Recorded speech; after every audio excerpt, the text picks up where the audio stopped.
Hello mga agla, ito nga pala yung unit na Sir Kim, Toyota Vios 2003. Full wrap yung ipapagawa niya.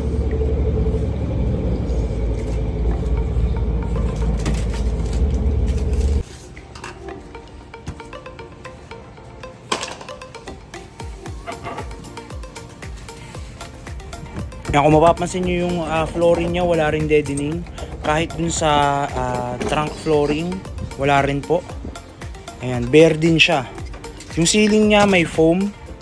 Yan, pero lalagyan natin yun tapos ipapatong na lang natin yung stock foam sa headliner. Dito hindi natin malalagyan kasi sobrang dulas, kahit anong punas, kumakalat lang siya. Buti na lang yung isang side yun nadikitan. Malapit na tayong matapos. Yan yung may deadening.